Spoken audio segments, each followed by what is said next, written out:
This is Financial Standard, the definitive source of news, thought leadership and analysis for Australian wealth management professionals. Financial Standard. Take the lead. Welcome to the Financial Standard podcast. I'm Financial Standard journalist Andrew McKean, speaking here today with Head of Claremont Global, Bob Desmond. Welcome, Bob. Hi, Andy. How are you going? Great. Look, I thought perhaps it'd be a good idea to start talking about Claremont's its strategy and how it focuses on a highly concentrated portfolio of 10 to 15 of the world's best businesses, you say. And if we can kind of walk us through how you identify and select these companies and how your valuation discipline plays into your overall investment decision making. Sure, Andy. So one of the things we try and do when we select our businesses is to try and buy what we call all-weather businesses, where that they will perform well through any economic environment.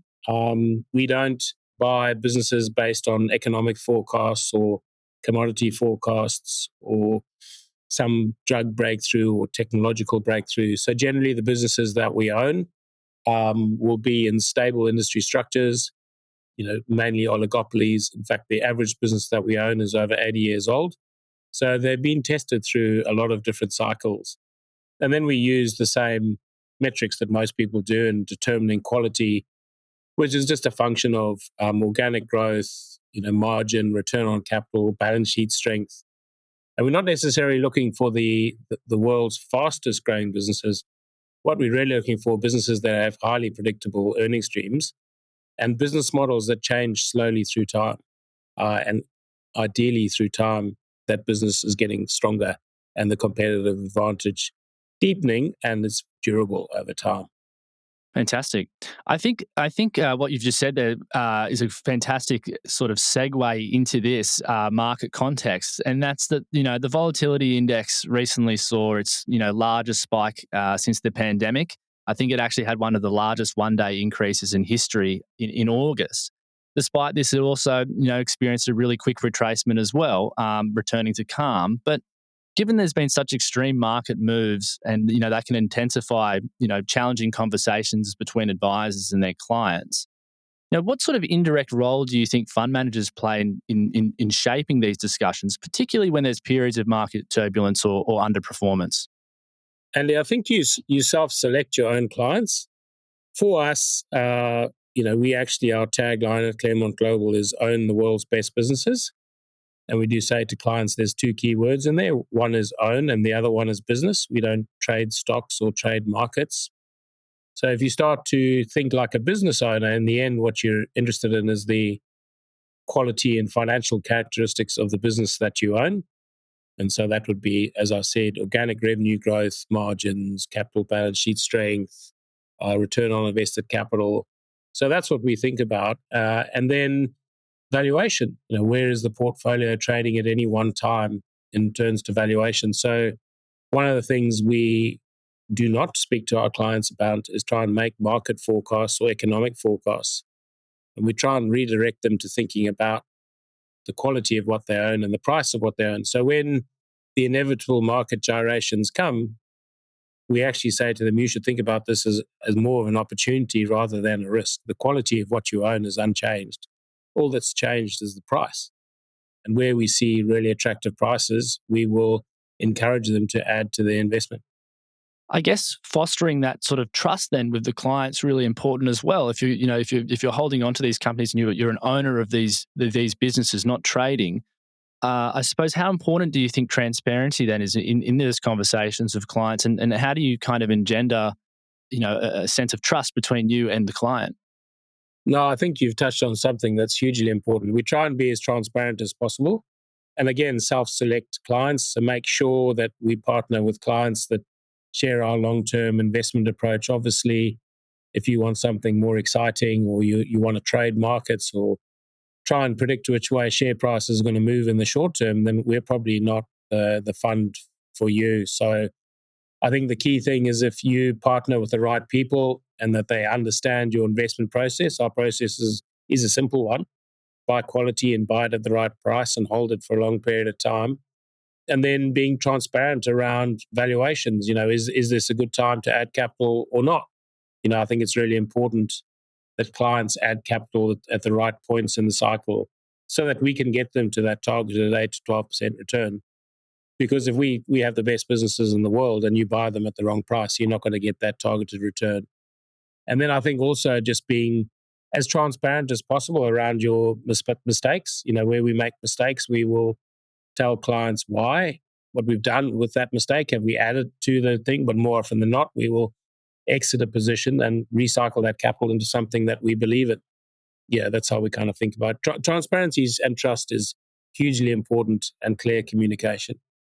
And when you're talking about, actually connecting with the client as well initially, so, how do you kind of find that synergy and marry up and find out that, that your strategy would be the strategy for them?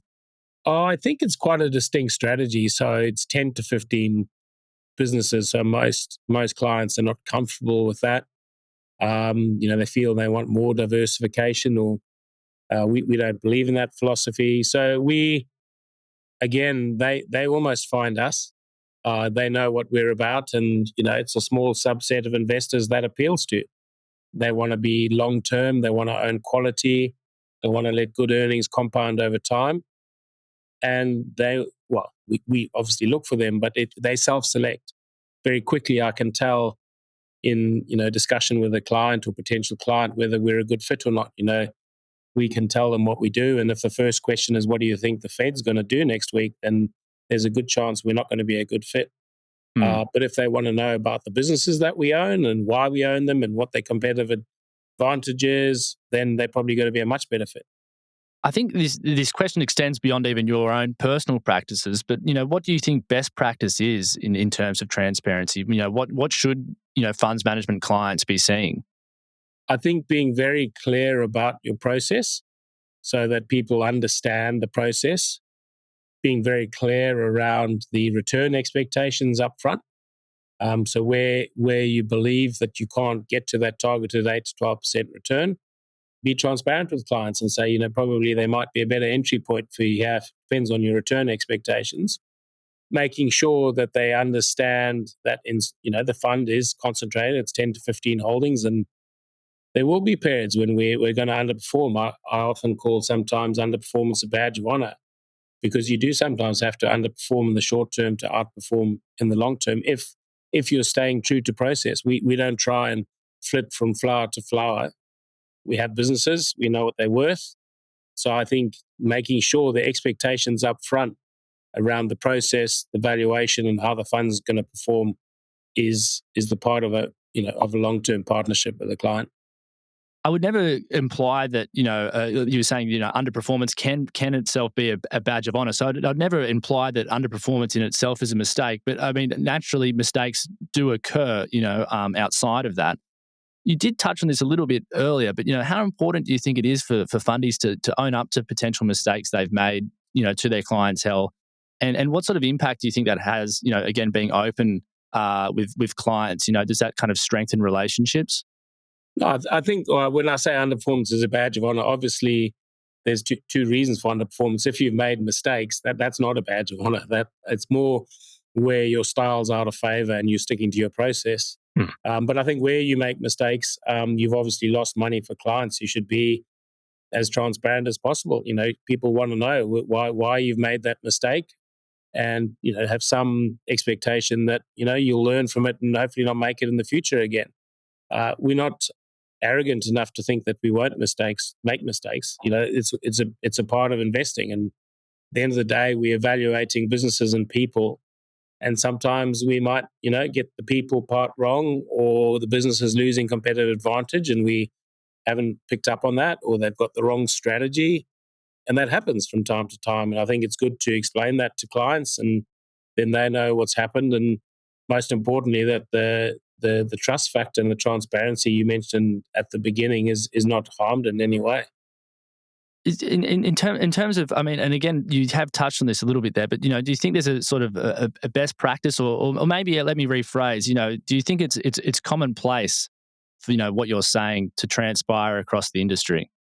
I feel that I'm not well placed to answer that question. I mean, I can't comment on what I'm saying is on what other people do. Sure. When I do see, and I have had commentary on, I can only tell you what our clients say.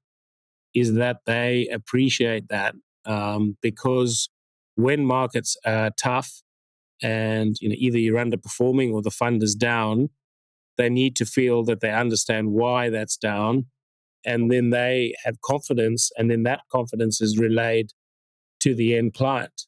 And that's really important. I have heard from some of our clients that one of the things they get frustrated with is when fund managers say, well, it's a bit of a black box and I can't really tell you about the process. Because what I always say to our clients, if you've picked our fund on performance, you're going to sell it on performance. And there will be inevitable periods of underperformance, and it's probably that period where you should be adding to the fund. So I think being as transparent as possible is good. But at the end of the day, it goes back to what I said at the beginning. Maybe there are clients that for them performance is all that counts, so they don't really want to know how the performance is made. They just want that, and that's fine for them. But we try and self-select clients so they get our philosophy and the expectations up front are clear of what sort of returns we expect to get for them over time. So I guess because you're clear from the outset, is there any sort of concerns, or is there anything you need to do on your end to stop clients from sometimes getting spooked during perhaps a prolonged period of underperformance, or is that kind of already acknowledged from the onset that something like that can happen and it's important to weather the storm? I think from a client's perspective, if you're transparent around the mistakes and why that's happened, it obviously helps from their viewpoint. But we know there are clients that will only give you so long when you underperform, and then they lose patience, and that's fair enough. There's a lot of really good funds out there. I think what clients don't like is if you have a period of underperformance and you change your process or change your team, or you're less than transparent with your mistakes, because then they lose trust in what you're about. They don't expect us to get it right all the time. They don't expect you to outperform every year. And I think there are times where certain styles are in and certain styles are out. And if they're a sophisticated client, they'll be aware of that. But every client has their own time, their own risk tolerance, if you like, and patience. Yeah, certainly. And of course that makes sense.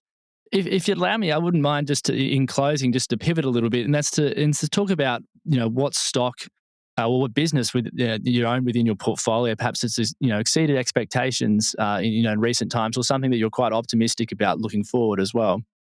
I think a recent addition to the portfolio that's been a good addition to the portfolio is Jack Henry. It's something I've followed in that industry for a long period of time, and I've always wanted to own it.